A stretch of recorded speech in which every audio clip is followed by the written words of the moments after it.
Welcome to Flat Earth Debate Live. I'm your host Nathan Oakley, and if you are new to this channel, or you've not done so already, then be sure to subscribe, hit the bell notification icon and join button if you'd like to become a Nathan Oakley 1980 channel member and keep up to date with the Flat Earth Debate. If you would like to support the channel, there is a super chat that runs alongside each of these shows while they are live, and there's also a PayPal, Patreon and crypto link in the info box below the video. Also below this video you can get £50 for swapping your UK electricity supplier to Octopus Energy, and this is of particular note if you drive an electric vehicle. Most importantly, if you'd like to join the discussion, simply mute the page you are currently watching, then click the link in the info box below this video to join the panel and express your views on the nature of Earth. If you do join, please don't swear. If you do, you'll be ejected, and if you are, please don't try to rejoin the stream using sock accounts. You'll be warmly welcome back on the next stream. Please also share the show on social media. Sharing the show obviously increases the live audience, but this in turn increases the chances of a more diverse panel. So please share the show on Facebook and Twitter.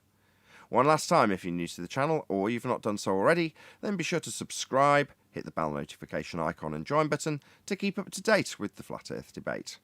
Now we are joined by Arwin, 10th Man, Brian's Logic, Refracted Curvature, Neil and a whole bunch of people in Discord. So welcome one and all. Hello, John and Omgro. Hello. Hello. Good afternoon. Good afternoon. We've been pondering our way through about one housekeeping question a day as it stands.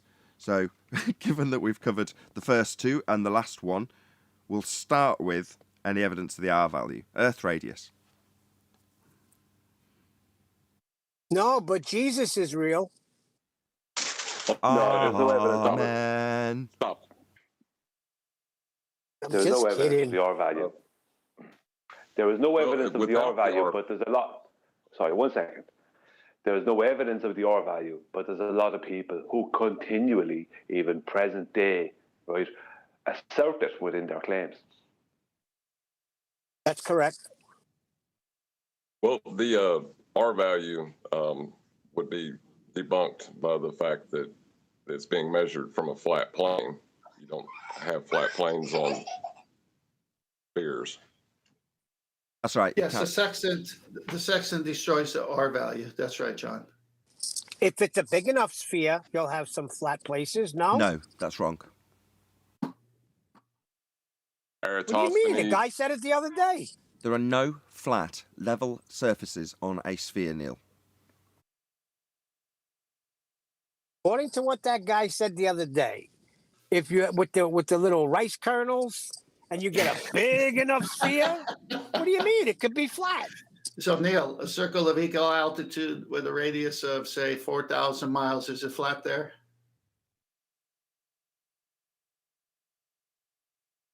Come back. The bottom line is there is no way of acquiring an elevation angle from a curved surface. That would be a sphere Earth. Now, to measure an angle in any respect, they're going to need an elevation angle. That's a flat baseline. So, as John pointed out at the start of this discussion, they can't do that. They can never acquire an elevation angle from a curved surface. Therefore, the first step for a globe believer in this regard, using a sextant, is to assume Earth's flat to measure the angle first. No sphere, no curved adjacent, no 8-inch per mile drop. Earth is flat. This proves it. Which would make heliocentrism an anti-flat Earth religion. Correct. That imagery that we see all the time with the sphere is really a circle, and we're looking at it top down. And this is the trick that the ballers fall for. They think that orthographic views of a sphere. I got That's right. issues with those pictures we look at because you're making a small little globe. Let's be fair. And then you've got these two straight lines teeter-tottering. Well, Earth is a lot bigger than that. That's all they're trying to say from what I gather from who I was talking to last night. What he was trying to say was we don't know how big Earth is. And if it's ginormous, but then again, I told him then, but everything in the sky relies on your 3959, so that goes out the window. But what he's trying to say is, if it's so big and we don't know it, then it's going to be flat. Wait a minute. So what they're doing, this is a concession. So what Neil's explaining is the anti-flat Earth in this instance is saying, look, if I can make my ball big enough, it'll be flat. So essentially, the globe believer is fighting with you to tell you how flat he's going to make his world. Precisely. It's a concession, because it has to be flat in order for them to gain an angle measurement in the first place. So what they're going to do, tell you, well, my sphere is big enough to be flat. So big enough to be flat. So to be flat is what we need in this instance. That's the bit you focus on, not his denial of how he's going to get to flat because his sphere is so big. It's going to get to being flat, isn't it, Neil, at the end of this argument? For him, the sphere believer. That's exactly what he's doing. Yes, absolutely. So he needs it to be flat, and he's trying to excuse how big his ball is, which will never be flat. But he's got to argue that it's flat first, right, Neil? So he's telling you just how flat it is. And it matters not how curved the adjacent is. If it is curved, you cannot acquire an angle. That's correct. It must be flat for this to work. There's no, well, obviously I'll assume a sphere like I do in every other argument we've ever had ever. In this case, I'm going to justify just how flat it is first. Yeah, that's what they're telling us. Because they must. Well, yeah, but then they got to throw out 3959. Remember Mr. Sensible telling Mitchell, at best, all you've done, right, is disprove the radius of the Earth. Well, They can't do that. They can't do that. Yes, so they have to lie, like Charles Flat Earth Math lied. We don't need R. No, you can't have R when you're measuring a flat plane to acquire an elevation angle. It must be flat. That doesn't mean you don't assume R. It means you can't assume R, and now you must lie about needing it in the first instance. Yeah, you can't have it when you're measuring a flat plane, which is what you do when you measure an angle. So not being able to use your assumption of R isn't the same as not needing R. You definitely need R, you just can't use it when you measure an angle. So Earth as a sphere is debunked. Earth is obviously, observably, measurably, and navigatably flat. Yeah, they keep debunking it themselves. Well, they're telling us how flat it's got to be. Well, nobody says the Earth underneath the mountain is curved, Nathan, obviously. Oh, yeah, that was Highlander. Yeah, when we ask them, why hasn't it got a curved surface beneath this measurement? They will tell us, anti-flat earthers, nobody's claiming it's going to be curved. When that's the basic premise of a sphere Earth belief. Well, why would it be curved? Why would I be using a curved surface? Hello, because you're on a ball? Oh, where's Wally? Are you measuring an elevation angle? Flat baseline? Oh, yeah, of course I'm measuring a flat baseline. I'm measuring it on Earth. What's worse again is they'll turn around after just telling you that the ball could be so big that it would appear flat. Then they'll tell you the distances travelled by airplanes or ships or some nonsense prove it's a globe. They'll try and throw in distances that are based on our globe, which is a 3959 radius. Exactly. So at that point that the guy's saying it's so big you can appear flat, because I need it to be to measure this angle, you can say no, because you know the maths inside out and back to front, Neil. No, according to you, at 1.2 times the square root of the observer's height in feet, we should see a geometric physical limitation to our view to block boats and buildings. That's Earth curve. 1.2 times the square root of the observer's height would put the obstruction at 1.2 miles if you're a foot off the deck. Well, that's not a big, massive, I can't see it, it's so flat. It's, you get down to a foot and a mile away the curve of the Earth appears at the horizon. Yeah, we've debunked that though, haven't we? Yeah, when you tell them that though, then they're not understanding that. I asked them about that, and I said, but what about all the stars and the celestial movements? It all is tied into 3959. You can't just make it bigger anyway, and then that's true. We don't have no drop anywhere.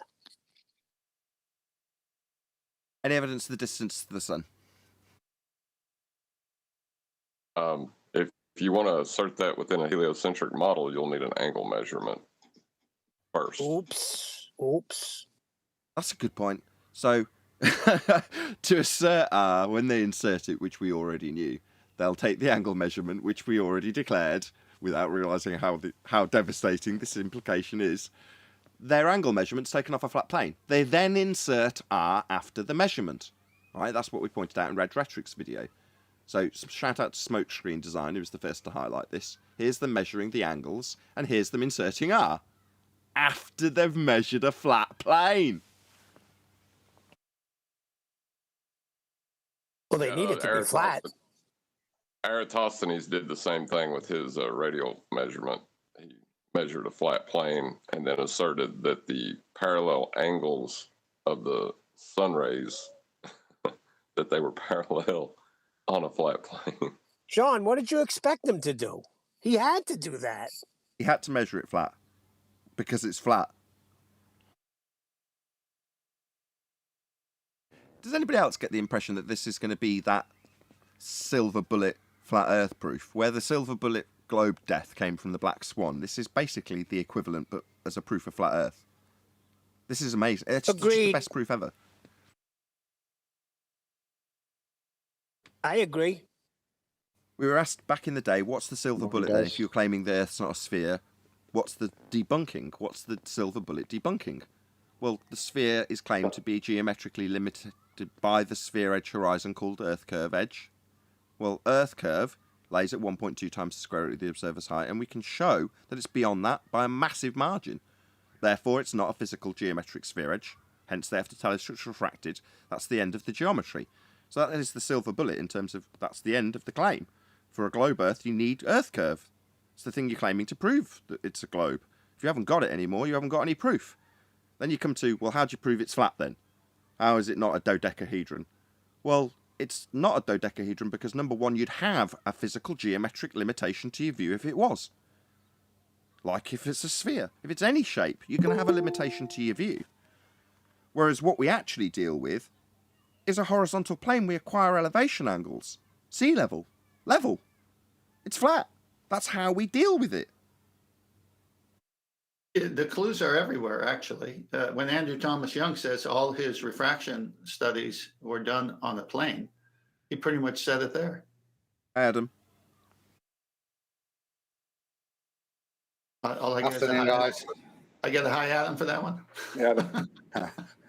He was right. They were all disclaiming it. This is just we didn't realise. Every time they took an angle measurement, like I say, back in 2014 or 15, when Smokescreen Design's pulling apart Red Rhetoric's address to Jeranism, and saying, here's him inserting a presuppositional R value after making an angle measurement.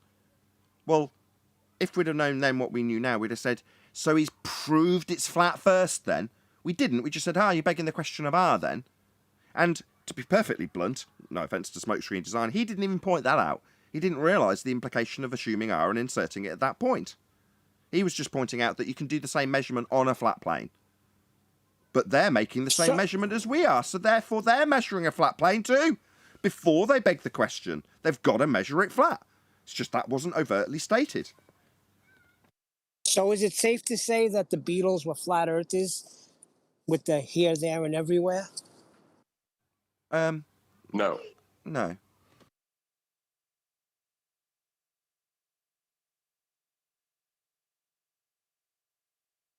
Morning, guys. Hey, Chocolate. Something is that's interesting as R is debunked. There's a lot of paradoxes tied up with heliocentrism that are solved by it being falsified, like the Fermi Paradox.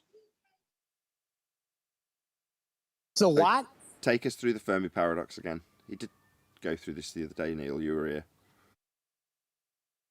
I didn't hear what you said. There are millions of stars in the Milky Way galaxy. If life happens the way evolutionary biology tells us it does, then why do we not see civilization in these other stars?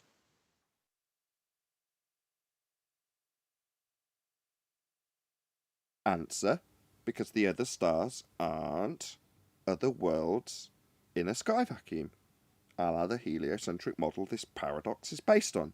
Without the model, there is no paradox anymore. Yeah, we debunked the model, right? Can't have gas pressure out of container. Space is fake. Precisely. There's a black hole paradox where it talks about how you measure a system it's a Stephen Hawking's is the one that come up with it, but it was based within the heliocentric universe as well. So that one's debunked. The GZK paradox is debunked by that. I got a whole list of them. Hold on just a minute. You want to come back to it because Brian's got something up presenting, and then we'll maybe come back to it unless you've got it at hand, John.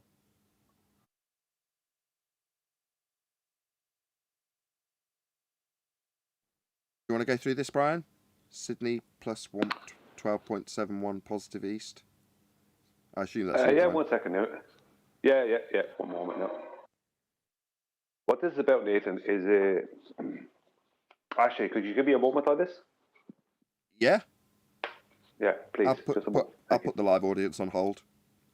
I just want I'll do it. While you're looking for it, I wasn't expecting you to share it now. while you're looking for it, I'll give you a little count.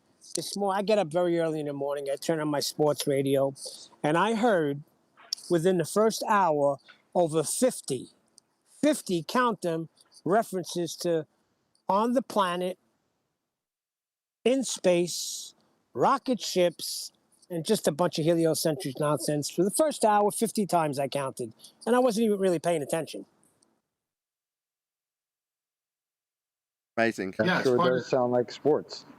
It sounds like... No, we're saturated with it. It's true. We're saturated with heliocentrism. Well, sports does have a ball normally in most sports, right?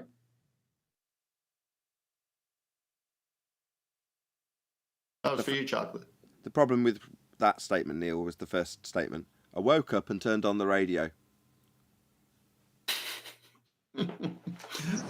Yeah, but I'm saying people don't have a chance because they're getting indoctrinated everywhere they turn, and they don't even realize it. Yep. Make the light big. Put it everywhere. I'll fill in the time between John and Brian. The 90-degree that you must minus is a right angle. So the sextant and all the operations talk about the zenith. So that's a 90-degree. The observer's zenith is a 90-degree. The GP of the star or sun or moon is a 90-degree, if you're going to bring that down as a GP. That could happen only on a flat plane. So 90 degrees, every time you see that, and I'm seeing it all over the place in the books I bought and the PDFs I read, videos I watch. Oh, minus this from 90, subtract this from 90. You got to take no more than 90. That's the maximum altitude is 90. That's just crying of a flat surface. Has to be. You can't get it on the curve of chasing a 90 degree. Don't mention 90. I'm ready. Sorry. Go ahead, Brian. I'm ready when you are. Yeah, I'm ready to go. I'll make it quick. Yeah, this is about magnetic declination, as it's been currently in my chat, in my comment section, by a lot of the globe side. It's been denied. They're saying it doesn't change the distances between two locations. So how can you change the actual direction of a location, but not change its distance between that and another location? So I just put this out here, right? Remember, this is measured in degrees, right? So Sydney is plus 12.71 degrees positive east. Johannesburg is minus 18.97 degrees negative west. 12.71 added to 18.97 equals 31.68. 31.68 by 60 nautical miles equals 1900.8 nautical miles. 1900.8 nautical miles equals 2,187.4 statute miles. So according to magnetic declination, Sydney, Australia is 1900.8 nautical miles or 2,187.4 statute miles further from Johannesburg than we are led to believe by the globe Earth model. Because they have no declination within their model. So they are denying that magnetic declination has really any purpose. That's basically what they've been denying in my comment section. This is what they're at now, because they have to, because they're trying to support distances with air travel from one place to another, or travel by ship. It's like, yeah, but when we do, it's like You know that claim where three people, one in Australia, one in South Africa, one in South America, can look at the same star system at the same time. It's that they're trying to support basically those kind of claims. And the only way to support them is to pretend that magnetic declination, which is our only actual north, doesn't exist.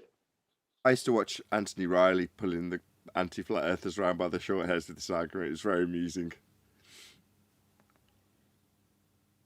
Well, they have to deny everything now at this stage, it seems. Everything has to be denied. Because I don't know how you can change the direction of somewhere and not change its distance to somewhere else. I really don't know how that's possible. Well, has anybody substantiated this claim? So when it came to this, you mentioned as an example, the star example. Well, someone put that to me once. I wasn't even familiar with the argument, but I was like, okay, show me. Show me that being the case. Because what they typically do, or did in that example, at least with me, was bring up a cartoon and show how they perceive this to be happening when they all claim to be seeing the same at the same time. You're like, okay, show it me then. Let's see that observation. Will they show it you? Will they suddenly produce this simultaneous observation? No, of course they won't. But they'll claim it with a little diagram and a cartoon, and, again, in that particular instance with me, immediately held up in false dichotomy with how does it work on this disc. Well, I'm not claiming that disc. Yeah. This isn't my claim. Anthony's been asking for that for years. That's old shit. Yeah, even before I came across the declination argument, I had already pulled it apart. This is years ago. I had already pulled it apart based on the fact that it was purely based on globe mathematics.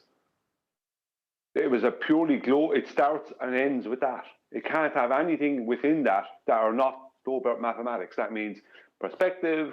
That means reality. That means declination. That means everything.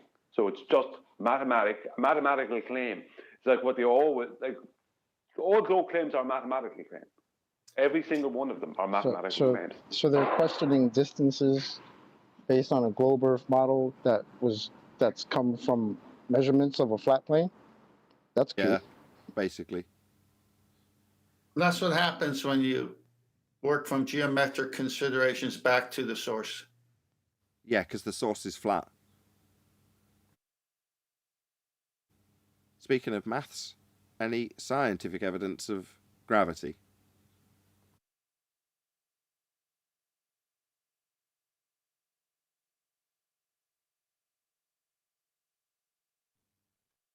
You're all keen, super keen. Check it out. No, there's no evidence whatsoever for gravity. No evidence whatsoever. It's a mathematical description of something that doesn't exist. I like the silence better. Silence is deafening. Lulu. Hey, Arwin. Yeah, freaking sound is not working for some reason. Yeah. Now Google Plus is acting like Discord. Yeah, Neil had the same problem. I think it's resolved itself for you at least. If you can hear me, that is. I could hear you. No sound was coming through on my side. But yeah, I just wanted to ask, well, what is gravity? You know? Bending of a want scientific conceptual proof of something. bending of a space-time medium that doesn't exist. Well, what does that imply physically? Nothing. There is no physicality to time as a dimension. It's merely reified from the mathematics of Einstein, conjured in the mind's eye of Einstein, and only exists in maths. Well, if there's no substance to it, then how can you scientifically prove it? You can't. First, you've got to have a physical phenomena in reality to study, something occurring. That you can say, oh, look at that happening. I wonder what caused that. Well, when it comes to gravity, there is no phenomena. Bending a conceptual space-time medium, well, pseudo-Riemannian for space-time, has got it in the title. It's pseudo. Mathematical description of a conceptual medium known as space-time. Conceptual. Well, technically it started off with a claim phenomena when there was a claimed apple that fell onto Newton's head. Different gravity. But it is a different gravity, but that's where the whole thing started. That is the claimed start of gravity. So, I mean, the fact that we can have a different gravity, that does that not say how much of a load of rubbish it is?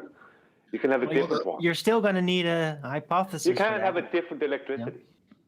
Sorry. Yeah, exactly. Arwin's got the nail right on the head. Even if they were to claim the original old and busted, as Chocolate describes it, Newtonian gravity in name only, more accurately described as Reverend John Michel C.V. Boy's Cavendish gravity, well, that needs a phenomena also, and there isn't one.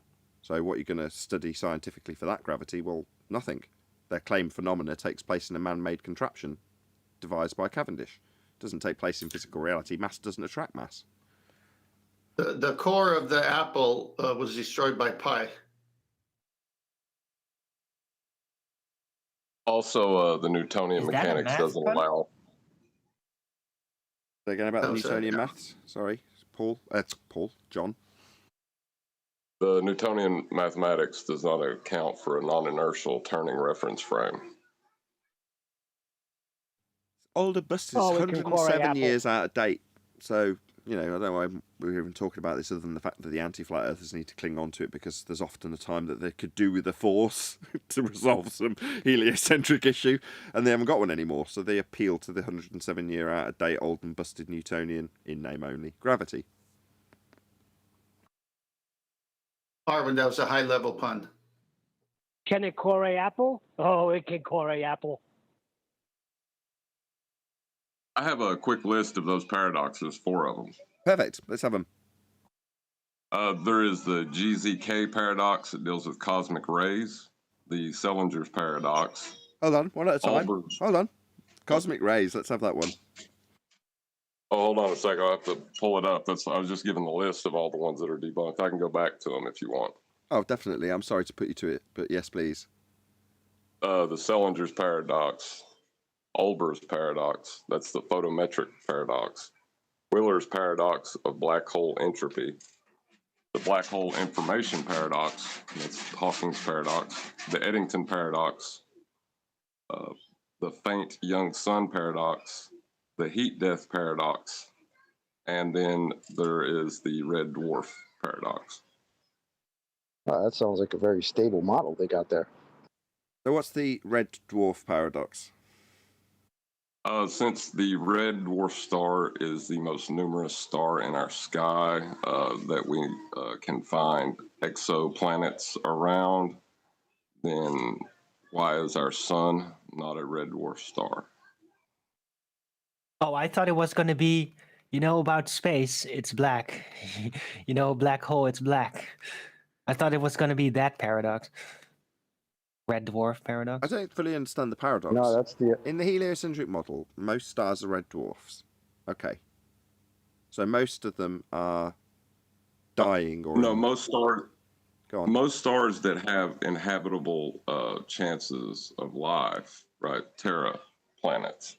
I see. Terra Gotcha. Yeah. So most stars with a Goldilocks zone are red dwarf stars. Therefore, why, given that we have a Goldilocks zone with an inhabitable planet, aren't we orbiting a red dwarf? I see. It's another reason why we're an average-sized planet orbiting an average-sized star. Just one of those things to make it sound like we're less special or less favored, is that if we're orbiting a star that's the wrong color. Well, it's a paradox built within a model, and the model's been falsified, so you don't have to worry about that anymore. Yeah. But isn't the of whole a- idea of the different sun types and how that would supposedly go, isn't that like really outdated? Isn't that like a mid-20th century conception even? No, that's current rhetoric. But like, it's just that like, how do they even know it works like that, or supposedly works like that, right? Except for, oh, we see a sun here. Oh, it's that color. Oh, we're just gonna say it's a red dwarf or say it's the, like, do they Yeah, even have any that's their kind job. of testings? Astronomy. That is their job. That's what they're paid to do. Yeah, Body yeah. of science. Owen, the body of science, Astronomy. the body of science compels you.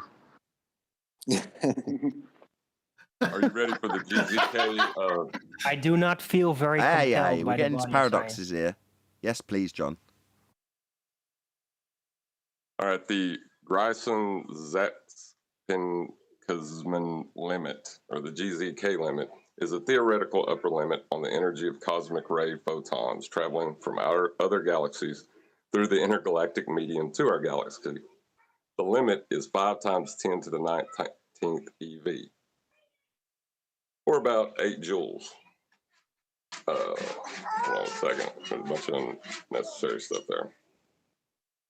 Paradox.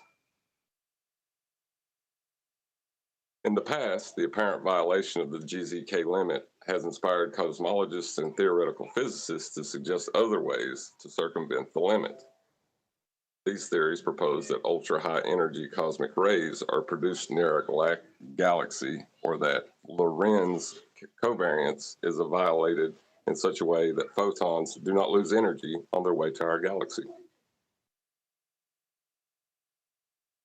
That sounds very ad hoc for their model That problem. checks out. Okay, I see. Well, I see their idea problem, is how is but their problem is a model-based problem based on the assumption that you've got these massive bodies at these vast distances, with now limited by the inverse square law distance that the photons can travel. That's a problem within the model. Yeah, I see where you're debunking these one at a time. I love them. Brilliant. This one's a bit interesting. I'm trying to get my head around it. It seems it's saying that the whole model is based on protons and how much energy and speed a proton can travel with. Except when they take the results, they realise that it's not protons. It has to be something heavier. So all the measurements. How do we know that the photon? Because all the assumption is all based on proton numbers and maths to calculate everything. But when it comes out, it turns to poo. So nothing's correct because the assumptions you've worked on, which are protons, they're not protons. So everything you've built around in that model to get that limit, it busts the limit because they're not protons. Hence why it'll break the limit. But all your modeling is based on protons. So it's kind of useless. And how do we know? How do we know the power that they left the supposed source with? That we can say that they arrived here without losing power. We don't, but their supposed source has a supposed distance that's presupposed based on a supposed R value that's been debunked. So everything within this model is folly, it's nonsense. It doesn't matter that there's a paradox within the model because the model isn't the world we're living in. Correct. The premise has been falsified. The question becomes nonsensical. Anybody been presented this model? No, don't be silly. Ask anybody. Okay. Chocolate, I want to do your thunder. Just lay it out as a piece of advice, a tip for fellow debaters on the circuit, Chocolate, what they should ask for in this regard for an embarrassing answer. Yeah, ask them to give you their working model. Just once. Just tell them to present it to you. I've only seen them demonstrate what's it called, Stellarium. And they claim that Stellarium is a fully working model of the heliocentric religion. Where in Stellarium do you have gas pressure without a container? Just what I was about to ask. And where is it perspective taken into account? Can you show me? Sorry, Can you show me gravity in Stellarium, please? And the motor. That's almost as good as when we were told. What was it that guy came and told us? The model is timeanddate.com or something. Something like that. Stellarium also has the stars underneath your feet. No one ever observes the stars beneath their feet. Correct. Unless they're standing upside down. And what we were saying Yeah, is begs the that question. Stellarium still shows the stars circling above your head. So you're on a flat surface and the stars circle above your head. And then there's also no parallax evident in the Stellarium stars. So then they must be at the same distance if they're all traveling together. But they claimed that Stellarium was their model, and it's 100% proof because you can go forward 300 years and you can see when this star is going to line up with this one, and the textbook says that's right, so therefore model is right. And the model has gravity in it, right? That's No. the ephemeris. That's the Nor ephemeris. gas pressure, nor anything else that would have to be included if it was a true model. That's the ephemeris. They knew what the stars were doing 1,000, 2,000, 3,000 years in the past, and they'll know what it's doing the same amount in the future. That was all before Stellarium. I got a real complicated one if y'all are ready for another paradox. Yeah, yeah. I just want to make one statement before John does that. It's about what John's doing. John's doing now how that would be explained away by cosmology and whatever and astrophysics and whatever else is. It's just science correcting itself. Science, there's no correcting empirical results based on experiment. Science proves things. So if you prove A causes B, you rule out A not causing B, it's discounted forever. So, this one right here is one for. But this one right here is one where quantum mechanics and general relativity collide. It is the black hole information paradox. Oh, brilliant. And it is a combination.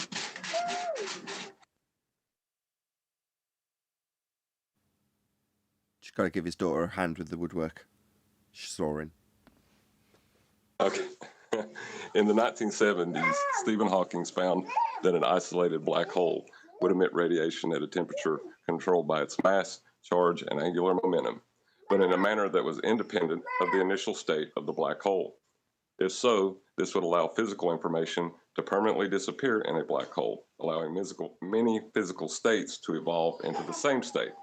However, this violates a core precept of both classical and quantum physics, that, in principle, the state of a system at one point in time should determine its value at any other time. Specifically, in quantum mechanics, the state of the system is encoded by its wave function. Again, not a problem if you've got a non-existent model that we don't live in. They've named a black hole and given it certain properties and then found that that doesn't work within the information base. Well, where's the Noah in this equation with the black hole? Why would it be the case that information is going to disappear down a black hole in the first place when information requires a Noah for it to have existence in the first place? And for that Noah to distinguish a path of the information, I have an influence over it, they've got to be in the equation. So when they talk about knowledge or information in this regard being sucked into a black hole, the notion it's based on itself is absolutely absurd when you look at quantum mechanics. So from that perspective, their absurd model doesn't work with quantum mechanics. Yeah, and how could the radiation escape a black hole if nothing can escape the gravitational well that's created? Like light can't even escape. That's shown in Stellarium, right? No. No, they don't have a radiation function. Not yet. Look, this whole bullshit notion of spaghettification, event horizons, the point of no return when you get to a black hole, that this is all invented by Einstein. It's all bollocks. Is a black hole physical in the heliocentric model? Yes. I've put the best response to black holes on screen for you to read, Nate. I can't read it. It's too small. Okay. Want me to do it? If that's Yes, the please. case, if black holes are physical, well, black holes are physical. How if information is lost, so can a physical object can cause something that's non-physical to disappear? The description itself is a first law violation, but go ahead, Adam. You're right, Paul. Okay. It's completely nonsensical. Even when you've got deep space intergalactic mining ships with supercomputers, how are you supposed to spot these things is the issue. And generally, this is, I think, is the best response, because when Holly can't find it, and she's getting in trouble. Well, the thing about a black hole, its main distinguishing feature is it's black. The thing about space, the color of space, your basic space color, is it's black. So how are you supposed to see them?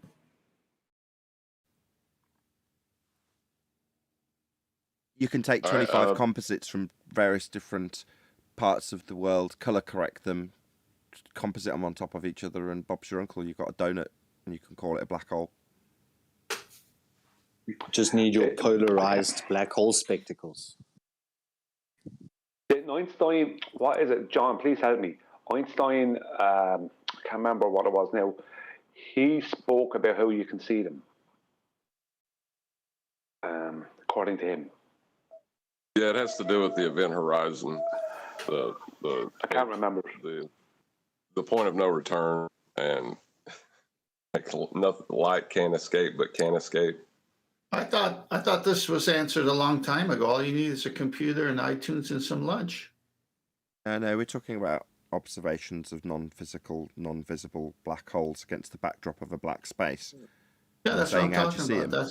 And when you do see them, if you do see them, why would it be the case that you describe the occurrence, as described momentarily ago by Adam, of light being sucked into them, creating a point of no return called an event horizon, where the light disappears into the black hole, but simultaneously is also ejected out so we can see it? That's what they describe. I've seen visualizations of this, actually. Just bonkers. But either way, that's what they're describing. Right. How can they attach the word horizon? Horizon is a optical illusion where sky and ground meets. For them to call it an event horizon, and it's occurring on a round black hole, I think they're just trying to squish horizon into round objects now. Maybe. Well, our friend Becky sat at a computer, had lunch, and listened to iTunes and studied those things. That's how you find them. There's a relativity paradox. I think Jaron may have covered this one at one point in time. Right. Assuming that when A shifts, let's see, this has to deal with action at a distance and the problems with it. And if the physical object moves, then the tugging of it would instantaneously move. But the impulse would travel from the base to apex at a speed far less than that of light, namely the speed of elastic waves in the material.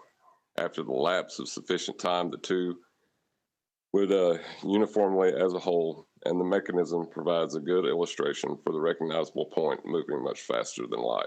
The relativist does not object to this, since the motion of X does not then correspond to anything coming within the definition of a signal. The time of signaling from A to B must be reckoned from the moment A is given the impulse to the mechanism. Okay, so what you're saying is if you've got a row of marbles that's 20 million light years long, and you push one marble, there's going to be a violation in their model of the speed that should not be violated, because instantaneously at the other end of that row of marbles, the other one's going to move. And they're saying that when you study it, you've got an impulse, i.e. there's going to be an amount of energy that slowly dissipates along the line rather than just instantaneously pushing the marble. Is that what you're saying the paradox is? I would say not separate marbles. I think Jeranism did an example where he said if you had a broom that reached from Earth to Pluto, as I tug on the broom handle on Earth, the end of the broom will instantaneously move because it's all connected. Gotcha. Whereas if it's marbles, it's still transmitting some kind of energy from one to the other the other. Gotcha. And so that shouldn't be able to perfect. light Yeah, speed. broom handle. Got it. So it's something completely solid and very long, millions of light years long. You tug one end while someone's holding it. It's instant, right? Gotcha. Okay. Yeah, that's based on speed of light, though, isn't it? What's the problem with that? Exactly. Well, because it's not moving at the speed of light. It exceeds the speed of light. That's only a problem in their model, though, isn't it, John? You're going to hear me saying that a lot, aren't you? What's exceeding the speed of light? The broom's just moving at the speed you pull it. But the information. Well, obviously. The information has travelled faster than the speed of light. Is that the one-way speed? Can you give me a two-way speed? Could you give me a one-way?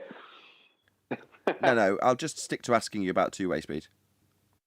I'm wondering why this beautiful working model that we're told every day is our existence has so many paradoxes coming from the same people that present the model? It's a little funny style, if you ask me. Well, none of them are paradoxes anymore. I think that's John's point, right, John? I think Well, Brian just just create destroyed ad that hoc one. explanations. What Adam's done is he's made a really good point, which no one's got an answer to, so everyone's ignored him completely. So what we've But done, Brian Adam, is we have got it. wholesale ignored where there is no violation of the speed of light because nothing is physically travelling beyond the speed that you took the broom. So, yes, would you like to take this victory dance now or later? Now I want to take Brian's point, which I think is another good point. Yeah, this is all based on an assumption of the speed of light is being violated. Now the only speed of light we have is the two-way speed of light. We've got no idea what the one-way speed is, and even if it is being violated in an informational sense. It's just half the two-way speed of light. It's easy. Half. Yeah, that's exactly what I was going to say. Well, in that case, the one-way speed should only be like half the two-way speed. What's the one-way speed? I knew I'd get to ask you eventually, Brian. Checkmate, you have to get me brought around the circle. That's the point. So has anything been violated? If you haven't confirmed the one-way speed of light, you don't know whether it has been violated or not. And if there is no speed of light with a speed, then So there's I nothing think- to violate at all. Exactly. I think the way that Jeranism described it in his thing was that if there was a button on Pluto and say I pushed the broom handle, it would instantly turn that button on. And that me deciding to turn the button on at Pluto would have covered more distance than could have been accomplished. So it was more like achieving a task with the broom that would mean that I've now achieved the task at faster than light speed. Shout out to Tony Whitcomb. He says, I've yet to hear someone say, oh, look, that plane orbiting around the Earth. Just saying. Thank you very much for the super chat, Tony. Also, I've not had the information passed back to me yet, but on a show that I ran when I just happened to be short a number of shows for that weekend, because I've done a lot of edited videos, I put out a late show. And on that late show, which I can't remember the number of to look it up, Neil dropped me a $200 super chat, which I was completely unaware of. So he's like, did you get my super chat? Now there's me thinking, oh, maybe he's dropped me $20 or something. I'm like, oh, thank you very much. How much was it? And he says, $200. I was like, geez, it would have been nice to have actually seen it fly by and give you a big thank you. But thank you, Neil, on a live show, as you didn't get any thanks at all for your monster super chat that I've still yet to see. I don't know which show it's on, but thank you all the same.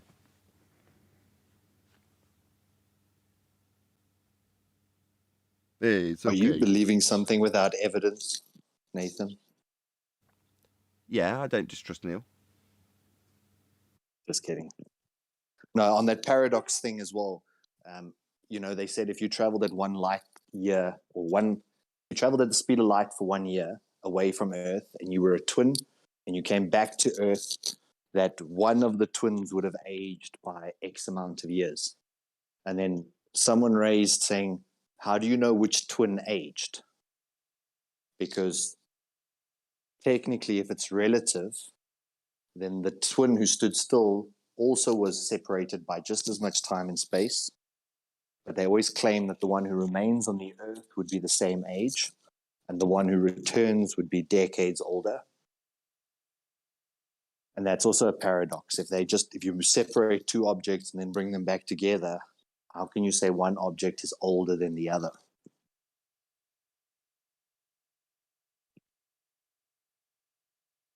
Well, that's if time existed, isn't it? Indeed, it's a reification fallacy at its heart, right? Because you're developing this notion that we've used to detail how much the movement of the stars, shall we say, occurs in a given period. We've ascribed this to a mechanism in a clock and then reified it into how much that elapsed clock motion will be dictated to a person's cell destruction or cell degeneration or whatever the words are, aging basically. Horse crap. What a load of nonsense. Shout out to Chris Berry, who's become a member for 15 months. He says, I'm no longer flat. I'm a level surfacer. Well, thank you for letting us know, Chris. And thank you for joining. Their claim, this whole nonsense about time dilation and whatever else, from the relativity model, it's all, every single part of it is based around it not being debunked. What I mean by that is the calculation for it would be so minute if you were dealing with, let's say, airline pilots, or you're dealing with what they claim to be astronauts, right? Because for it to have any effect mathematically, they'd need to be way, way further away and much longer. This kind of thing. So that's why they can always claim when the astronauts supposedly came back from the moon or from wherever, the ISS, whatever nonsense they're claiming, or a pilot that has 30 years service in, that there's not going to be any visible change whatsoever. So it's back to, we have absolutely zero evidence or proof for any of this nonsense, but this is the claim. And the claim is that dilation, you say? So would that be the widening and largening of something? And that applicable as a suffix to time. So can you show me time dilating? Anybody at all? Well, I can't. Their claim is atomic clocks. I'm supposed to dilate a concept. They say they place atomic clocks in orbit, or even just several 100,000 feet above Earth, and synchronize it with a clock on Earth. And when they bring it down from the stratosphere, it somehow has either lost or gained time. The clock? By just simply being separated from the first clock. The clock has. So in the most literal reification, they've put the timepiece they use to describe their concept up in a rocket. Oh, wow. So they're assessing this man-made technology then. It's nothing to do with time as reified into physicality by these idiots. And everything to do with them putting a bit of technology on a rocket, you say? Oh, right. Oh, right. They haven't done anything to time. That's a concept. The clock, meanwhile, you could assess that for its validity based on the technological attributes that you may discover by doing such a thing, if useful. Question then. The decimal places change. With that premise in mind, then, what's the time dilation that the people who are up on their ISS for a year or so, what do they suffer? Who's a girl clock pregnant?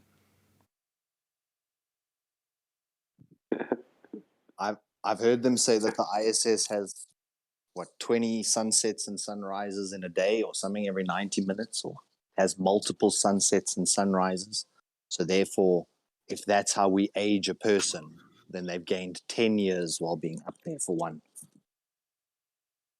Well, they have proof of that when they had they had proof of that when they had the Super Bowl winner before it was played, remember? So they had the jersey on.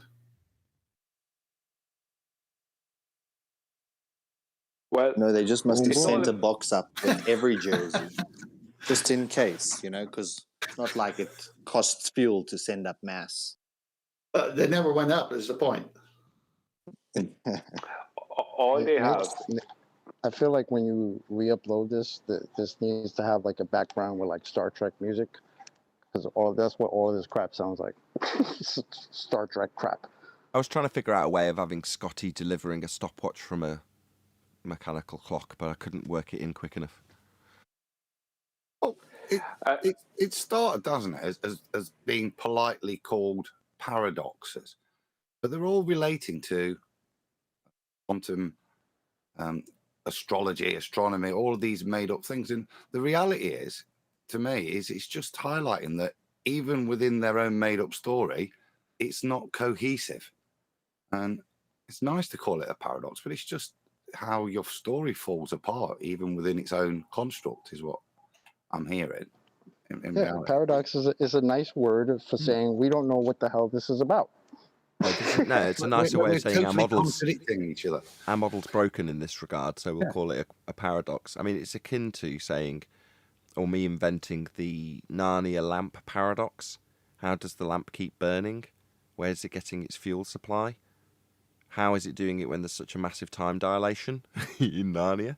Well, that's not a paradox. Figuring out a problem, that's more like a continuity error, if you like, or a plot hole. Isn't it It's a plot hole. Hypothesis failure. It's a plot hole. Hypothesis failure. No, in there's no paradox. hypothesis in this heliocentric model. It's a plot hole. Well, what I all was they have, saying and the reason, just quickly, what I was just saying and before the you reason say, I brought it up. Yeah, go ahead. just want to state before we get the point gets lost. I only because I tried 3 times to get this in. All they have to support their time dilation claim is a cesium decay rate. Now, how it has anything to do with time, I don't know. Go on, John. I was just going to point out that all these paradoxes, are solved now. We have shown that we live on a flat plane. You can't measure r, the radius of Earth, from a flat plane. There is no physical geometric horizon, so you can't even enter into the worldview that allows you to even consider these paradoxes.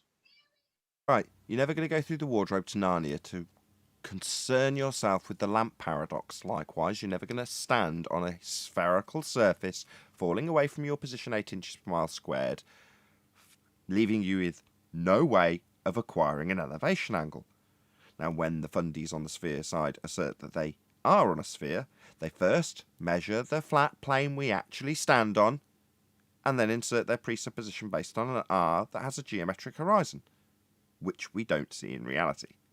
So, as a consequence, all of these claim to be paradoxes, actually plot holes in a religious story, have no meaning anymore. You don't need to concern yourself with the paradox of this black hole when there is no heliocentric sky vacuum world to concern yourself with the black holes that have been described at the distances they've given them. None of that is true. Therefore, the paradox isn't a paradox anymore. It's not that it's been solved. It was never a paradox to begin with. Well, yeah, I guess you could say that as well. Yeah. It was what we call a cool story. Cool story riddled with plot holes. Yeah, that's what makes it cool. Nah, plot holes aren't cool.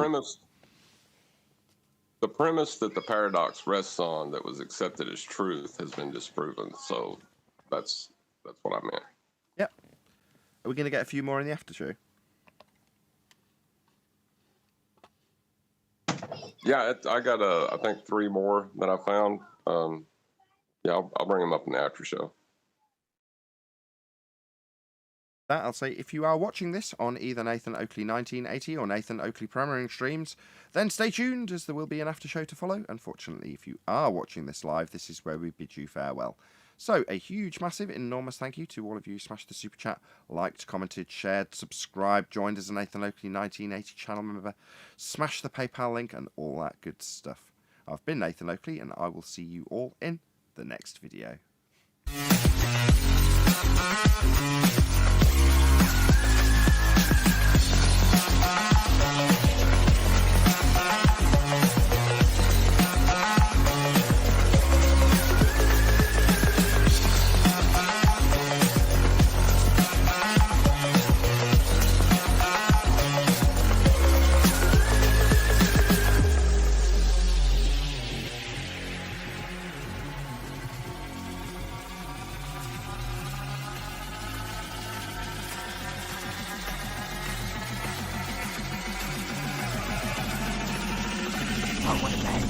What a lovely day!